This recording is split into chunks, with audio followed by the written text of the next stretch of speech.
সামনে আমার অবজারভেশন 2026-27 পর্যন্ত একটা অর্থনৈতিক মন্দা চলতে পারে। বলবে কিছু কিছু লোক যে ভবিষ্যৎবাণী করতে যাওয়া, এটা ভবিষ্যৎবাণী নয়। আপনি বর্তমান সম্পর্কে খবর রাখেন না বলেই বর্তমানকে আপনার ভবিষ্যৎ মনে হচ্ছে। যদিও বা বর্তমান প্রেক্ষাপটে একজন মুসলিম ভালো থাকতে পারে না। বর্তমান প্রেক্ষাপট এতই খারাপ, কিয়ামতের আলামতগুলো এমনভাবে প্রকাশ হয়েছে এখন যে একজন ইমানদার মুসলিমের পক্ষে নিশ্চিন্তে থাকা আর ভালো থাকাটা খুব কষ্টকর। ওই যে আসহাবুল কাহফ কি করেছিল, একটা ফিতনাময় পরিবেশ থেকে নিজেরা আস্তে করে সরে গিয়েছে। যখন আপনি পরিবেশকে পরিবর্তন করতে আর পাচ্ছেন না, দাওয়াত দিয়েও কোনো কাজ হচ্ছে না, মানুষ কথাও শুনছে না, জুলুম নির্যাতন বাড়তেই আছে, টিকে থাকা মুশকিল, তখন তাদের হিসেবের দায়িত্ব আল্লাহর উপর ছেড়ে দেন, আপনি ওখান থেকে ডিসকানেক্টেড হয়ে যান। এটা একটা অপশন। এই অপশন বেছে নিয়েছিল ইব্রাহিম আলাইহিস সালাম। তার বাবাকে বুঝিয়েছেন, কাজ হয়নি, চলে গেছেন। এই অপশন বেছে নিয়েছিল আসহাবুল কাহফ। সবাইকে বোঝাচ্ছে কাজ হচ্ছে না, তার আস্তে করে চলে গিয়ে গুহার মধ্যে রাত কাটানো শুরু করেছে। এমনও হাদিস পড়েছি আমি, ফিতনাময় পরিবেশে সবচেয়ে সৌভাগ্যবান হবে ওই শ্রেণীর মানুষ যারা দেখা যাবে যে পাহাড়ি কোনো এলাকায় বা দূরবর্তী কোনো জায়গায় বসবাস করছে, যেখানে বৃষ্টিপাত হয়, গরু ছাগল মেষ বকরি এগুলো নিয়ে ওখানে চড়ায়। যখন আজানের সময় হয়, নামাজের ওয়াক্ত হয়, আজান দেয়, নামাজ পড়ে, দুনিয়ার ফিতনা থেকে এরা দূরে আছে, এরা সফল। এমনও হাদিস আছে। হয়তো আপনার কাছে মনে হচ্ছে না এখন ওই যুগ আসে নাই, কিন্তু আমি আপনাকে বলে দেই যে কোরআন এবং সুন্নাহর চোখ দিয়ে যদি আপনি দেখতে শেখেন এবং বর্তমান বিশ্বের প্রেক্ষাপটটা অ্যানালাইসিস করার যোগ্যতা আপনি অর্জন করেন কোরআন সুন্নাহর চোখ দিয়ে, আপনি বুঝতে পারবেন সেই সময় অনেক আগেই চলে এসেছিল। এখন ফিতনা এবং ফাসাদময় এই পরিবেশে আমরা কি করতে পারি ছোট স্কেলে, বড় স্কেলে না, ছোট স্কেলে। আমি আজকে বড় বিষয় নিয়ে কথা বলতে আসি না, কারণ আমি চিন্তা করলাম যে আসলে প্রথমে যদি ব্যক্তিকেন্দ্রিক বিষয়টা ঠিক না হয়, বড় বিষয় আলোচনা করে কোনো লাভ নাই। আগে ব্যক্তি যদি ঠিক না হয়, বড় বিষয় আলোচনা করে আসলে কোনো লাভ নাই। আপনারা বুঝবেনও না, মাথার উপর দিয়ে চলে যান। এখন গ্লোবাল অ্যাফেয়ার্স নিয়ে কথা বলে খুব একটা ফায়দা নাই আপনাদের। এখন ইকোনমিক পুরো এই সুদভিত্তিক সিস্টেম আপনি চেঞ্জ করতে পারবেন না, এবং পুরো যে তাগুতি ব্যবস্থা আপনি চেঞ্জ করতে পারবেন না। আপনি কি করতে পারবেন? আপনি নিজেকে পরিবর্তন করতে পারবেন, আপনার পরিবারকে পরিবর্তন করতে পারবেন। এতটুকু আপনার পক্ষে এখন পর্যন্ত সহজ, ঠিক না? ঠিক কথা। এটা আপনি এখন করতে পারবেন। তো এটার ফর্মুলা কি? ফর্মুলা ঘাটতে গিয়ে আল্লাহ পাক আমার মাথার মধ্যে একটা হাদিস নিয়ে এসে দিলেন। কারণ আমি বিশ্বাস করি যে আপনারা বলছেন মৌলানা আল্লামা, আমি আসলে এমন কিছু নই। এই কথাগুলো আসলে আমার সাথে যায় না। আমি নিতান্তই একজন ছোট মানুষ এবং তালেবে ইলম, জ্ঞানের পথের পথযাত্রী। আর আমি তালেবে ইলম হয়ে থাকতে চাই। আমি মুফতি হই, আমি মুহাদ্দিস, মুফাসসির বা যে শব্দগুলো আপনারা বলছেন, এমন কিছুই নয়। আসলে কি আমাদের মাঠে আমি জান্নাতে যেতে পারবো কিনা আমি নিজেই জানি না। যখন কোনো মানুষ নিজেকে অনেক বড় মনে করা শুরু করবে, বুঝে নেবেন সে ইবলিসের আনুগত্য করা শুরু করেছে আর কি। কারণ ইবলিস বলেছিল আমি খলাকতানি মিন নার ওয়া খালাকতাহু মিন তিন, আমাকে সৃষ্টি করেছেন আগুন দিয়ে, আদমকে সৃষ্টি করেছেন মাটি দিয়ে, আমি কেন আদমকে সিজদা করতে যাব? তো এটা ইবলিসের চরিত্র, আবা ওয়াস্তাকবার। সে উদ্ধত হয় এবং অহংকার প্রদর্শন করে। তা আমি মনে করি যে আমি কিছু বলি না, আল্লাহ রাব্বুল আলামিন আমাকে বলার তৌফিক দেন মাত্র, আলহামদুলিল্লাহ। তা আমার মাথায় একটা হাদিস আসছে, সকাল থেকে ঘুরছে। সেটা হচ্ছে, দেখুন, বারা ইবনে আযিব রাদিয়াল্লাহু আনহু থেকে বর্ণিত হাদিসটা আসছে এবং হাদিসটা বিশুদ্ধ। এখান থেকে আমি মূল আলোচনা যাচ্ছি যে একদিন আনসার মানুষদের মধ্যে, আনসার কারা? আমাদের আনসার বাহিনী। আনসার কারা? যারা মুহাজির সাহাবীদেরকে আশ্রয় দিয়েছিল মদিনায়, তাদেরকে কি বলা হয়? আনসার। তাহলে শব্দটা সুন্দর না? কারণ আমাদের বাহিনীর নামটাও সুন্দর, মাশাআল্লাহ। তো আনসার সাহাবীদের মধ্যে একজন ইন্তেকাল করেছেন, ইন্না লিল্লাহি ওয়া ইন্না ইলাইহি রাজিউন। এখন তাকে দাফন করা হচ্ছে, আর নবী সাল্লাল্লাহু আলাইহি ওয়াসাল্লাম কবরের পাশে চুপ করে বসে পড়লেন। তার বসা দেখা দেখি বাকি সাহাবীরাও তাকে ঘিরে গোল করে বসে পড়লেন। তারা বলছেন আমরা এমন ভাবে এখানে বসেছিলাম যেন আমাদের মাথার উপরে পাখি এসে বসতে পারে, চুপচাপ, কোনো নড়াচড়া নাই। দেখেন রাসূলের সাথে বসার সুন্নত, দেখেন কোরআন এবং হাদিসের মাহফিলে বসার কিন্তু সুন্নত আছে।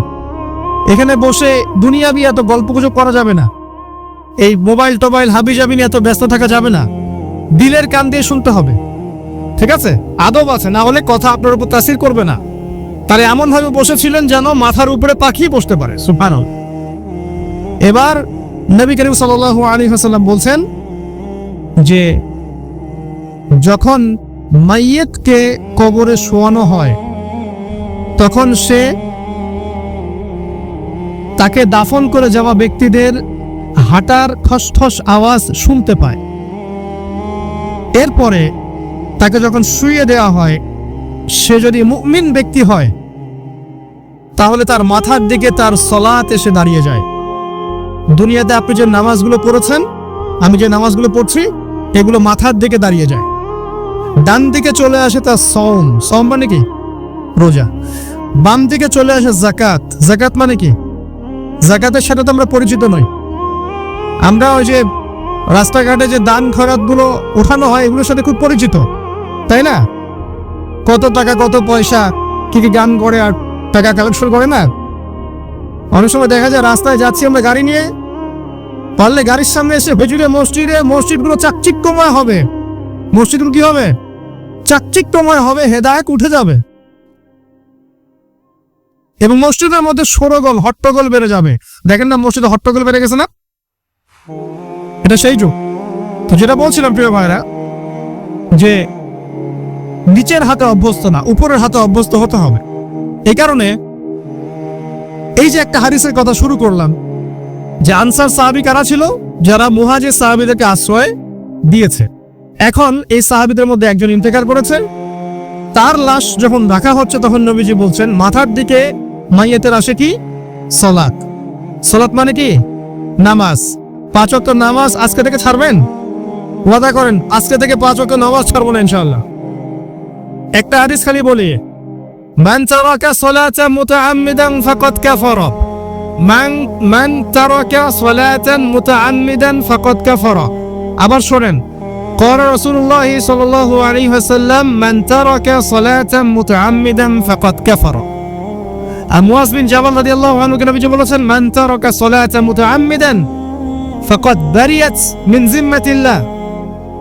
যে ব্যক্তি নিজের উপর ফরজ নামাজ ছেড়ে দিল সে কুফরি করলো, সে কুফরি করলো, সে কুফরি করলো। মুআজ বিন জাবালকে নবী সাল্লাল্লাহু আলাইহি ওয়াসাল্লাম বলছেন যে ব্যক্তি ফরজ নামাজ ইচ্ছা করে ছেড়ে দিল সে ব্যক্তি আল্লাহর জিম্মা থেকে মুক্ত হয়ে গেল। নামাজ ছাড়বেন প্রিয় ভাই জামাতের সাথে ইনশাআল্লাহ। আল্লাহ আমাকে তৌফিক দেখ, আপনাদের সবাইকে তৌফিক দান করুন, আমিন। জামাত যদি না পান একা পড়ে নিবে, ঠিক আছে? যদি ঘুমিয়ে থাকেন ঘুম থেকে উঠে পড়বেন, ভুলে গেছেন যখন মনে হবে তখন পড়বেন। অজু করার পানি নাই, কি করবেন? তায়াম্মুম করবেন। তায়াম্মুমেরও কিছু নাই, আপনার কোনো কাপড়ই নাই, সতর ঢাকার কোনো কাপড়ই নাই, কি করবেন? বসে বসে নামাজ, ওই অবস্থাতে। এটা কোনো মাফ নাই, মানে আপনার অজু করার কোনো পানি নাই, তায়াম্মুমের কিছুই নাই, কাপড়ও নাই, সতরে, তখনও নগ্ন হয়ে বসেই নামাজ পড়তে হবে, মাফ নাই। যখন শোয়ানো হবে মাথা থেকে কি থাকবে? সালাত। তাহলে আমরা যারা ফরজ সালাত এখন আদায় করছি না আজকে তওবা করেন, বলেন আস্তাগফিরুল্লাহ আল্লাযী লা ইলাহা ইল্লা হুয়াল হাইয়ুল কাইয়ুম ওয়া আতুবু ইলাইহি। হে আল্লাহ, আমরা তওবা করছি, সারা জীবনে যত নামাজ পড়ি নাই এই সমস্ত নামাজ না পড়ার পাপ থেকে তোমার কাছে তওবা করছি, ঠিক আছে? এটা আস্তাগফিরুল্লাহর অর্থ নয়, আমি বাংলায় বললাম।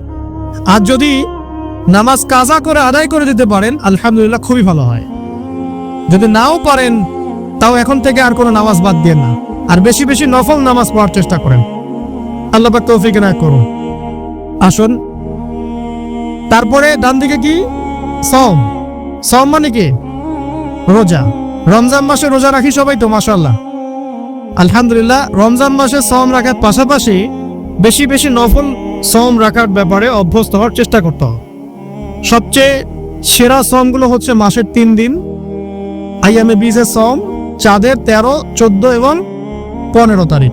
আর সপ্তাহে 2 দিন, সেটা হলো বৃহস্পতিবার এবং কি সোমবার। আল্লাহ পাক তৌফিক দান করুন, আমিন। এছাড়া আরাফার সম আছে, আশুরার সম আছে, ঠিক আছে, জিলহজ মাসের প্রথম 10 দিন রাখতে পারেন ইত্যাদি। এবার বাম দিকে কি যাকাত, যেটা বলছিলাম যাকাতের সাথে আমরা খুব একটা পরিচিত নই, অথচ যাকাত একটা ফরজ ইবাদত। কেউ যদি নামাজ এবং যাকাতের মধ্যে পার্থক্য করে সে ব্যক্তি কাফের হয়ে যাবে। কেউ যদি মনে করে নামাজ আমি মানি, যাকাত আমি মানি না, তাহলে কাফের হয়ে যাবে। নিসাব পরিমাণ সম্পদ হলে প্রত্যেক মুসলিমের উপর যাকাত ফরজ, ঠিক আছে। এবং এই যাকাতই হচ্ছে আপনার ইসলামিক অর্থনীতির মূল ভিত্তি। যাকাত ইসলামিক অর্থনীতির মূল ভিত্তি। কিভাবে জানেন? ব্যবসা এবং যাকাত এটা কি করে? এটা একটা মার্কেটের মধ্যে সম্পদ ঘুরতে থাকে। আমি বোঝাচ্ছি আপনাকে। মনে করেন আপনি ব্যবসা করছেন এবং যাকাত দিচ্ছেন। যাকাত কারা দিবে?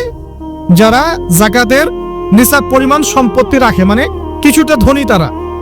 তো তারা ব্যবসা করছে, মাশাআল্লাহ।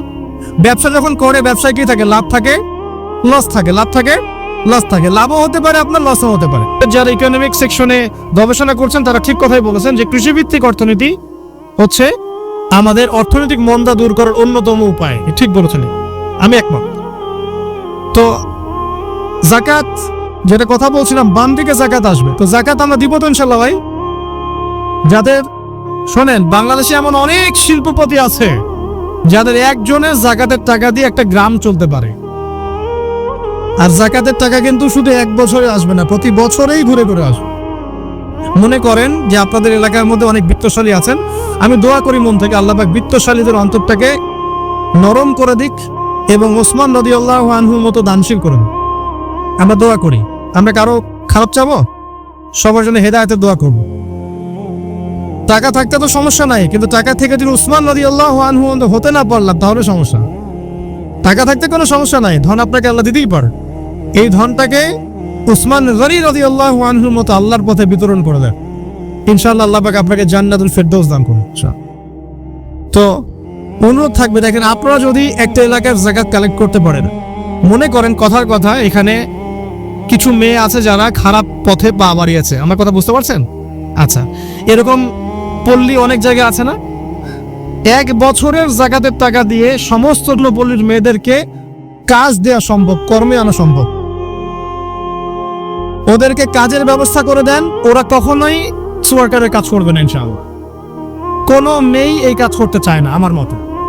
কোনো মেয়ে চায় না যে ইজ্জত বিক্রি করে খাবো, কোনো মেয়ে চাবে? কখনো চাবে না। ওকে আপনি ভালো কাজের ব্যবস্থা করে দেন, এই যাকাতের টাকা দিয়ে দেখবেন ইনশাআল্লাহ সে খারাপ পথ ছেড়ে দিয়েছে। অনেক দেখবেন দরিদ্র মানুষ আছে যে পড়াশোনা করার কোনো সুযোগ নেই, টাকা পয়সা নেই। পড়াশোনা করতে চায় কিন্তু টাকা পয়সা নাই, দিনের জ্ঞান অর্জন করতে চায়, দেশকে কিছু দিতে চায়, টাকা নাই। তাকে আমরা হেল্প করতে পারি না? পারি। অনেক মানুষ আছে মাদক দ্রব্য বিক্রি করছে, তাকে বুঝান, দিনের হেদায়েত দেন, যে ভাই আমি তোমাকে আরো ভালো চাকরি দিব, ভালো ব্যবসা দিব, তুমি ছাড়বা কিনা? বলবো আমি ছেড়ে দেবেন ইনশাআল্লাহ। বুঝালে ছেড়ে দিবেন ইনশাআল্লাহ। এই যে মেগা প্রজেক্ট যেটা কথা বলি আমরা, আত্মোন্নয়নমূলক বলেন, যুব উন্নয়নমূলক বলেন, বা কান্ট্রি ডেভেলপমেন্টের কথা বলেন, এখানে যাকাত একটা বড় শক্তি হতে পারে। তবে এটাকে সুষ্ঠুভাবে কালেক্ট করতে হবে এবং যাকাতের যে 8টা খাত আছে এই খাতগুলোতে সুষ্ঠুভাবে বন্টন করতে হবে। অমুসলিমদেরকেও যাকাত দেওয়া যায়, জানেন? অমুসলিম যদি কেউ থাকে, দরিদ্র, তাকেও যাকাত দিয়ে সহযোগিতা করা যায়। আমরা সহযোগিতা করি না বলেই তো যে টিম থেকে লোকজন এসে সহযোগিতা করে খ্রিস্টান বানাচ্ছে এখন সবাইকে। আরো বাড়বে দিন দিন, দেখেন। আমরা তো সহযোগিতা করছি না।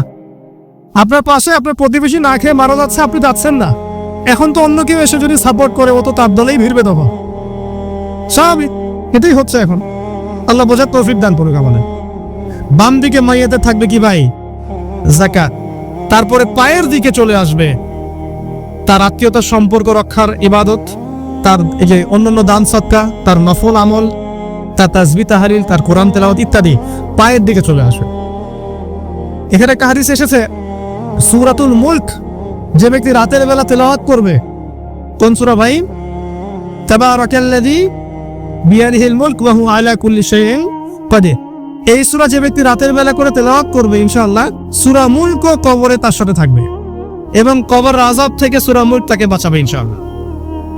আমি বুঝাচ্ছি যে কি অবস্থাটা হবে। এবার দুজন ফেরেশতা মাথার দিক থেকে আসবেন, আসতে চাইবেন, সালাত বলবে এখান দিয়ে আসা যাবে না, এদিক দিয়ে আসা যাবে না। ডান দিক দিয়ে আসতে চাইবেন, এদিক দিয়ে আসা যাবে না। বাম দিক দিয়ে আসতে চাইবেন, যাকাত বলবে এদিক দিয়ে আসা যাবে না। পায়ের দিক দিয়ে আসতে চাইবেন, আমলগুলো বলবে এদিক দিয়ে আসা যাবে না।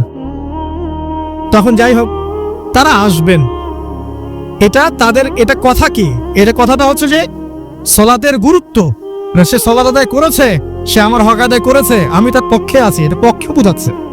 রোজা বলবে আমি ওর পক্ষে আছি, তাকে আপনি কোনো শাস্তি দিবেন না, আমি তার পক্ষে আছি। আপনারা দুজন তাকে শাস্তি দিবেন না, আমি যাকাত তার পক্ষে আছি, এটা পক্ষে থাকার কথা। তারপরেও তারা আসবেন, সবুজ সুন্নতে ঢেলে সাজাতে হবে। সকাল থেকে সন্ধ্যা পর্যন্ত প্রতিটা কাজ করবো কার তরিকায়? রাসূলের তরিকা। নামাজ পড়বো তার তরিকায়, রোজা, সিয়াম, হজ, যাকাত, আমল, মুআমালাত, আখলাক সব কার তরিকায়? নবী সাল্লাল্লাহু আলাইহি ওয়াসাল্লামের তরিকা অনুযায়ী ইনশাআল্লাহ। আল্লাহ পাক তৌফিক এনায়েত করুন, আমি। এবার ফেরেশতা দুজন জিজ্ঞাসা করবেন অবাক হয়ে যে তুমি কিভাবে এটা জানলে? তুমি কিভাবে এই তিনটা প্রশ্নের উত্তর দিতে পারলে? কারণ বেশিরভাগ মানুষ তো উত্তর দিতে পারবে না, বেশিরভাগ মানুষই এই উত্তর দিতে পারবে না। কারণ কিয়ামতের মাঠে 1999 জন মানুষ জাহান্নামে যাবে, নাউজুবিল্লাহ। তো এটা কঠিন পরীক্ষা। আল্লাহ রাসূল সাল্লাল্লাহু আলাইহি ওয়াসাল্লাম বলেছেন যে নিশ্চয়ই তোমাদেরকে এখানে পরীক্ষায় ফেলা হবে, আর তোমরা যদি এই পরীক্ষা জেনে তোমাদের মৃতদেরকে দাফন করা থেকে বিরত না থাকতে, তাহলে আমি তোমাদেরকে শুনিয়ে দিতাম কবরে কেমন পরীক্ষা হয়। মানে যদি আমরা শুনতে পারতাম যে কবরে কেমন পরীক্ষা হয়, আমরা ভয়ে আমাদের মৃতদেরকে দাফন পর্যন্ত করতাম না। এটা নবীজি বলছেন সাল্লাল্লাহু আলাইহি ওয়াসাল্লাম। তাকে জিজ্ঞাসা করা হবে যে তুমি কিভাবে জানলে এটা? বেশিরভাগ মানুষ তো পারে না উত্তর দিতে। তখন সেই ব্যক্তি বলে বসবে, সেই ব্যক্তি বলবে যে করা'তু কিতাব আল্লাহ, আমি আল্লাহর কিতাব এই কোরআন পড়েছি। মুমিন বলবে আমি আল্লাহর কোরআন পড়েছি, ফাআমানতু বিহি, আমি এর উপর ঈমান এনেছিলাম, ওয়া সাদ্দাকতু, এবং সত্যায়ন করেছিলাম। সুবহানাল্লাহ। অতএব দুনিয়াতে যারা দ্বীনের জ্ঞান অর্জন করছে না, কোরআন পড়ছে না, হাদিস পড়ছে না, পড়াশোনার চেষ্টা করছে না, জানার চেষ্টা করছে না, কবরে পাওয়ার পর ডিফিকাল্ট আছে। এটা একটা অন্যতম প্রশ্ন। আমরা কিন্তু মনে করি তিনটা প্রশ্ন হচ্ছে, আসলে প্রশ্ন হচ্ছে কয়টা? 7টা।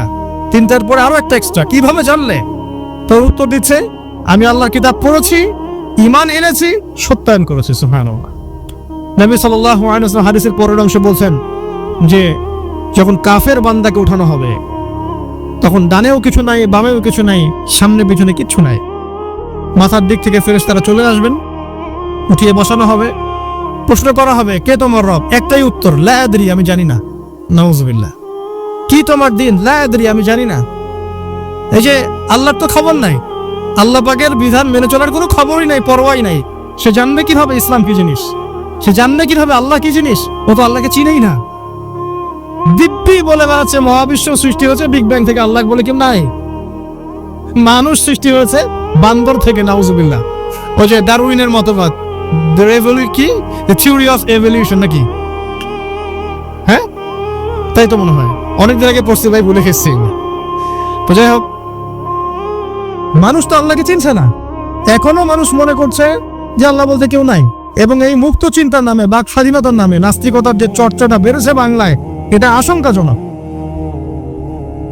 বড় বড় বিশ্ববিদ্যালয় থেকে পড়ে আসছে, অনেক সময় দেখলাম বড় বিশ্ববিদ্যালয়ের প্রফেসর, সে বলছে যে মহাবিশ্ব বিগ ব্যাং দিয়ে সৃষ্টি হয়েছে, সৃষ্টিকর্তা নাই এখানে কোন।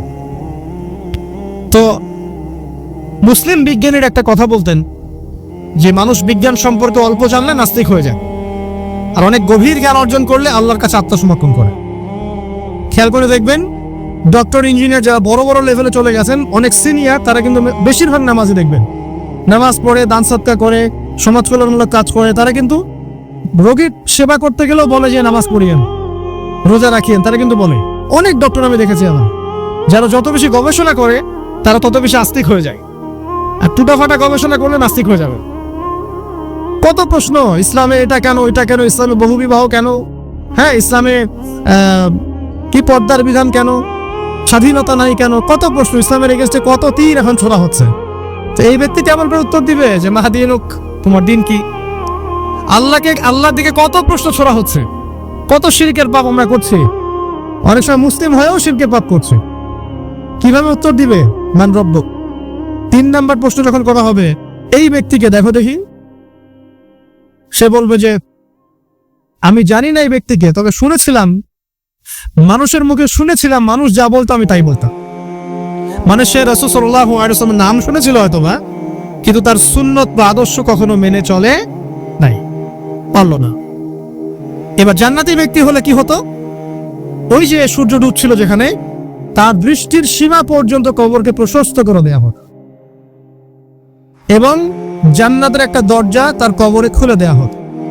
এটা কিভাবে করা হবে সেটা আল্লাহ পাক জানেন, এটার ব্যাখ্যা করার জ্ঞান আল্লাহ আমাদেরকে দেন নাই। যেই মানুষের ক্ষুদ্র জ্ঞানে মানুষ ব্যাকটেরিয়া ভাইরাস নিয়ে গবেষণা করতে হিমশিম খেয়ে যায়, সে মহাবিশ্বের স্রষ্টা নিয়ে কিভাবে গবেষণা করবে? আল্লাহ পাকের অসীম জ্ঞানের সামনে আমার জ্ঞান কি? খুবই ক্ষুদ্র। হাদিসে এসেছে বুখারী শরীফের মধ্যে যে একটা মহাসমুদ্রের মধ্যে যদি একটা পাখি 1 ফোঁটা পানি উঠিয়ে নিয়ে যায়, ওই 1 ফোঁটা পানি হচ্ছে মহাবিশ্বের জ্ঞান, আর বাকি পুরো মহাসাগর হচ্ছে আল্লাহ পাকের জ্ঞান। তো আমরা এই ক্ষুদ্র জ্ঞানের মানুষ হয়ে আল্লাহর জ্ঞানকে কেমন করে পেনিট্রেট করতে পারি? তো আল্লাহ পাক জান্নাতের দরজাগুলো খুলে দিবেন, একটা দরজা খুলে দিবেন, সেখান থেকে বাতাস আসবে, জান্নাতের নাজ নেয়ামত উপভোগ করতে থাকবে এবং তার রূহটাকে সবুজ রঙের পাখির আকৃতিতে জান্নাতে রেখে দেওয়া হবে। ইল্লিন মানে ওখানে জান্নাতের নিয়ামত সে পাবে। এটাকে বলা হয় দারুল বারজাখ বা বারজাখের জীবন। জীবন অনেকগুলো, একটা ছিল রুহের জগৎ। রুহের জগতে আমরা সবাই ছিলাম। শোনেন, রুহের জগতে যার সাথে যার বন্ধুত্ব ভালোবাসা গভীর ছিল, দুনিয়াতে তার সাথে তার ভালোবাসা বেশি। এটা হয়তো জানেন না, জানতেন হাদিসটা? রুহের জগতে যদি কখনো আপনার সাথে আমার দেখা হয়ে থাকে, দুনিয়াতে আপনার সাথে আমার দেখা হবে ইনশাআল্লাহ। রুহের জগতে যদি আপনার আমার মধ্যে ঘনিষ্ঠ ভালোবাসা থেকে থাকে, এখানেও ভালোবাসা হয়ে যাবে ইনশাআল্লাহ। এটা বলে আমি আবার তোমাদের বয়ফ্রেন্ড গার্লফ্রেন্ড ভালোবাসা বুঝাই নাই, ওই ভালোবাসার কথা বলি নাই। আবার রুহের জগতে বিদ্বেষ, এখানেও দেখবেন বিদ্বেষ। ওটা একটা জগৎ ছিল যেখানে আল্লাহ পাক সমস্ত আদম সন্তানকে সৃষ্টি করে তাদের রূহটাকে রেখেছিলেন এবং ওয়াদা নিয়েছেন। কি ওয়াদা? আল্লাহ পাক বলেছিলেন আলাস্তু বিরাব্বিকুম, সূরা আরাফের 182 নম্বর আয়াত পড়ে দেখবেন, 182 নম্বর আয়াত। আল্লাহ পাক বলেছিলেন যে আমি ওয়াদা নিয়েছিলাম, আলাস্তু বিরাব্বিকুম, আমি কি তোমাদের রব নই? আমরা সবাই বলেছিলাম বেলা ইয়া রব্বি, অবশ্যই আপনি আমাদের রব। দুনিয়াতে এসে আমরা ভুলে গেছি। এই ভুলে যাওয়াটা মনে করায় দেওয়ার জন্যই আল্লাহ পাক আসমানে কিতাব নাজিল করেন, নবী রাসূল পাঠান, আমাদের কান পর্যন্ত ইসলামের দাওয়াত পৌঁছে দেন, যাতে আমরা মনে করতে পারি। এবার আসেন রুহের জগতের পর আসলাম এই যে দুনিয়ার জগৎ, দারুদ দুনিয়া। দুনিয়ার মধ্যে আছি হয়তো 50, 60, 70, 100 বছর হাইয়েস্ট। এরপর যাবে দারুল বারজাখ, বারজাখের জগৎ।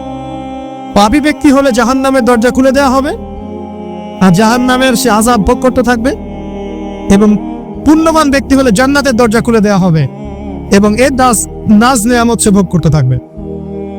তখন তাকে বলা হবে এটা জান্নাতের সেই জায়গা যেখানে তুমি থাকবে। এটা দেখার সাথে সাথে, শোনার সাথে সাথে তার যে খুশি, উৎফুল্লতা আরো অনেক বেড়ে যাবে। এবং সে কি করবে জানেন? সে পৃথিবীতে ফিরে আসতে চাইবে। সে বলবে আমাকে আমার পরিবারবর্গকে জানাতে দেন, আমাকে আমার পরিবারবর্গকে জানাতে দেন যে আমি ভালো আছি। তখন ফেরেশতারা তাকে বলবেন যে এটা সম্ভব না, তোমার এবং কাদের মাঝে দারুল বারজাক আছে, তুমি এটা ভেদ করে যেতে পারবে না। তখন তার আত্মাটাকে ইল্লিনে দেওয়া হবে, একটা সবুজ পাখির আকৃতিতে জান্নাতে ঘুরে বেড়াবে ইনশাআল্লাহ। আর যদি জাহান্নামী হয় তাহলে যে বললাম দরজা খুলে যাবে, জাহান্নামের মর্মান্তিক আযাব তার দিকে আসতে থাকবে। কবর সংকুচিত হয়ে আসবে এমন ভাবে যাতে তার বাম পাজর ডান পাজরের ভিতরে এইভাবে ঢুকে যাবে। নাউযুবিল্লাহ। এবং এই আযাব চলতে থাকবে ইলা ইয়াউমি ইউবআসুন, পুনরুত্থানের দিন পর্যন্ত। এখন এই যে হাদিসটা আপনারা শুনলেন, এই হাদিসটা ব্যক্তিকেন্দ্রিক নয় কি? এখানে 3টা বিষয় আপনাকে ফোকাস করতে হবে আমাদেরকে। 1, তাওহীদ, আল্লাহ পাকের তাওহীদ। 2, রিসালাত, রাসূলুল্লাহ সাল্লাল্লাহু আলাইহি ওয়াসাল্লামের রিসালাত, এবং আখিরাত, পরকাল। এই 3টা বিষয়ে খুব স্বল্প কথায় বলছে। দেখুন, তাওহীদ কি? আল্লাহ পাকের একত্ববাদ। এক আল্লাহকে আপনি সৃষ্টিকর্তা মানবেন, রিজিক দাতা মানবেন, পালন কর্তা মানবেন, সন্তান দাতা, ভালো মন্দের মালিক, সমস্ত কিছুর মালিক কে? আল্লাহ। আল্লাহ আল্লাহ আমাকে বাঁচিয়ে রেখেছেন, আল্লাহ আমাকে মৃত্যু দিবেন, আল্লাহ আমাকে রিজিক দেন, আল্লাহ আমাকে সন্তান দিবেন, আল্লাহ আমার ভালোর মালিক, আল্লাহ মন্দের মালিক, আল্লাহ সমস্ত কিছুর মালিক। এই কনসেপ্ট পরিষ্কার থাকবে, লা ইলাহা ইল্লাল্লাহ পরিষ্কার থাকবে। সমস্ত বিষয় কার পক্ষ থেকে? আল্লাহর পক্ষ থেকে। এই তাওহীদ, সংক্ষিপ্ত কথায় বললাম তাওহীদ। এর মধ্যে তিনটা ক্লাসিফিকেশন আছে: রুবুবিয়্যাত, উলুহিয়্যাত, আসমা ও সিফাত। এটা আপনারা কিতাবুত তাওহীদ বই থেকে পড়ে নিন। সংক্ষেপে বলে দেই, রুবুবিয়্যাত আল্লাহ পাকের সমস্ত বিষয়গুলো তার দিকে সম্বন্ধ করা, সৃষ্টিকর্তা, পালনকর্তা, রিজিক দাতা সবকে আল্লাহ। উলুহিয়্যাত কি? দুনিয়াতে এসেছি, ওখানে না করে যদি এখানে করি হবে? হবে না। যাকাত দেওয়ার একটা লিমিট আছে, এইটুক দিতে হবে। আপনি এখন কম দিলেন হবে? আবার দিলেন না, আমি একদম বেশি দিয়ে ফাটায় ফেলা থাকে, বা সেখানে হবে? তো এই জিনিসগুলো খেয়াল রাখতে হবে যে আমাদের এক কথায় নবী সাল্লাল্লাহু আলাইহি ওয়াসাল্লামের সুন্নাহটা মেনে চল। আমলের ক্ষেত্রেও একইভাবে, আপনার অর্থনৈতিক জীবনেও, নামাজ রোজা হজ জাকাত আপনার পারফেক্ট। এবার আপনি এসেছেন অর্থনীতির ক্ষেত্রে, এসে মাশাআল্লাহ দাড়িটুকু জুব্বা নিয়ে মাপে কম দিচ্ছেন, চলবে? দাড়িটুকু জুব্বা আছে, মানুষকে ঠকাচ্ছেন, মজুদ করছেন, সিন্ডিকেট করছেন, অনেক সময় সরকারকে বিব্রত করে ফেলছেন, মাল মজুদ করছেন, দাম বেড়ে যাচ্ছে, বিব্রত হচ্ছে সরকার। হবে? দাড়ি টুপি পাগড়ি জুব্বা পরে, ভিতরটা আগে। ইমান ভিতরে না থাকলে দাড়ি টুপিতে লাভ আছে? তাকওয়া ভিতরে না থাকলে আমার দাড়ি টুপিতে লাভ আছে? মুহসিন হতে হবে। ইকোনমিক সেকশনে গিয়েও নবীর আদর্শ ভুলে যাওয়া যাবে না, সেখানেও তার আদর্শ মেনে চলতে হবে। এভাবে সমাজ জীবন, পরিবার, সর্বক্ষেত্রেই নবীর সুন্নাহ মেনে চললে পরে ওই ব্যক্তিকে উত্তর দেওয়া যাবে ইনশাআল্লাহ, তিনি আমাদের নবী মুহাম্মদ রাসূলুল্লাহ সাল্লাল্লাহু আলাইহি ওয়াসাল্লাম। সর্বশেষ গিয়ে বলা হবে কিভাবে জানলে? তখন উত্তর কি দিবে মুমিন? আমি আল্লাহর কিতাব পড়েছি, ঈমান এনেছি, এরপরে আমি সত্যায়ন করেছি। তার মানে পড়াশোনা করতে হবে না ভাই? আল্লাহর কিতাব পড়তে হবে না? কারা কারা আল্লাহর কিতাব পড়তে চান হাত তোলেন। আলহামদুলিল্লাহ। আগামী রমজান আসার আগেই পুরো কোরআন এক খতম করবেন, পারা যাবে ইনশাআল্লাহ। এবং প্রত্যেক দিন আমাকে ওয়াদা করেন, প্রত্যেক দিন এক পারা করে কোরআন তেলাওয়াত করব, পারবেন ইনশাআল্লাহ? না বলেন পারবো ইনশাআল্লাহ? পারবো ইনশাআল্লাহ। আল্লাহ পাক তৌফিক দান করুন, আমিন। কোরআন পড়তে হবে। শুধু কি জাস্ট তোতা পাখির মতো পড়েই যাবেন সারা জীবন? অর্থটা একটু বোঝার চেষ্টা করবেন না ভাই? করা উচিত না? করা উচিত। যদি আপনার সামর্থ্য থাকে আপনার অবশ্যই করা উচিত। সামর্থ্য নাই, বয়স হয়ে গেছে, পারেন না, সেটা আলাদা বিষয়। সামর্থ্য আছে আপনার, অবশ্যই উচিত। আলহামদুলিল্লাহি রাব্বিল আলামিন মানে কি? আর রহমানির রহিম মানে কি? মালিকি ইয়াউমিদ্দিন বলছি না, মানে কি? ইয়াকা না'বুদু বলছি, ওয়া ইয়াকা নাস্তাইন, এর অর্থ কি? ইহদিনাস সিরাতাল মুস্তাকিম মানে কি? সিরাতাল্লাযীনা আন'আমতা আলাইহিম গায়রিল মাগদুবি আলাইহিম ওয়ালাদ-দালিন, কি অর্থ? কি বললাম? নামাজে এদের অর্থ জানলে মনোযোগ কি ডানে বামে যাবে? যাবে না ইনশাআল্লাহ। এই যে আল্লাহ পাক বলছেন, ইয়া আইয়ুহাল্লাযীনা আমানুত্তাকুল্লাহ, হে মুমিনগণ আল্লাহকে ভয় করো, হাক্কা তুকাতিহি ওয়া লা তামুতুন্না ইল্লা ওয়া আনতুম মুসলিমুন। তোমরা এমন ভাবে আল্লাহকে ভয় করো, ভয় করার মতো ভয় করো, এবং পরিপূর্ণ মুসলিম না হয়ে মৃত্যুবরণ করো না। এর অর্থটা জানলে ভালো লাগলো না? বুঝতে পারলাম না কোরআনটা? আল্লাহ বলছেন, ওয়াদারু মা বাকিয়া মিনা রিবা, সুদের অবশিষ্ট অংশ ছেড়ে দাও। ওয়া ইল্লাম তাফআলু ফাআযানু বিহারবিন মিনাল্লাহি ওয়া রাসূলিহি, যদি না করো আল্লাহ এবং রাসূলের সাথে যুদ্ধের ঘোষণা শুনে রাখো। অর্থ জানলে হেদায়েত পাওয়া যায় না? অতএব অর্থটা জানার চেষ্টা করেন। আল্লাহ পাক তৌফিক ইনায়াত করুন। আর অর্থ বোঝার ক্ষেত্রে যদি কোনো প্রতিবন্ধকতা পান সামনে, আলেম ওলামার কাছে যাবেন, জিজ্ঞাসা করে অর্থ জেনে নেবেন। নিজে নিজে আবার মন করে ব্যাখ্যা করতে যায় না। কোরআন বুঝতে গেলে হাদিস লাগবে, হাদিসগুলো পড়তে হবে। হাদিসের কিছু বই কিনবেন, রিয়াদুস সালেহিন, ফয়জুল কালাম, এই যে আপনারা পড়েন, মুনতাখাব হাদিস পড়েন, ঠিক আছে, বুলুগুল মারাম মিন আদিল্লাতিল আহকাম, মিশকাতুল মাসাবি, এই বইগুলো বাসায় রাখবেন। এরপরে আস্তে আস্তে কিনবেন আবু দাউদ, তিরমিজি, নাসাই, এগুলো কিনবেন। পরে গিয়ে বুখারী মুসলিমের অনুবাদ কিনবেন, আগে কিনবেন না। এগুলো কঠিন হাদিস, এগুলো আগে পড়লে আপনি মাথাটা আপনার কিন্তু ঘুরতে থাকতো। তো আগে কি ক্লাস 8-এ পড়বেন না আগে এইচএসসি দিবেন? আগে ক্লাস 7-8 পার করে যান, তারপরে দিকে যান। আল্লাহ বোঝার তৌফিক দান করুন। প্রিয় ভাইরা, ইলম অর্জন করতে হবে। ইলম অর্জন করলে পরে আপনি তালেবে ইলম, তালেবে ইলমের পায়ের নিচে আল্লাহর ফেরেশতারা পাখা বিছিয়ে দিবে ইনশাআল্লাহ তাআলা।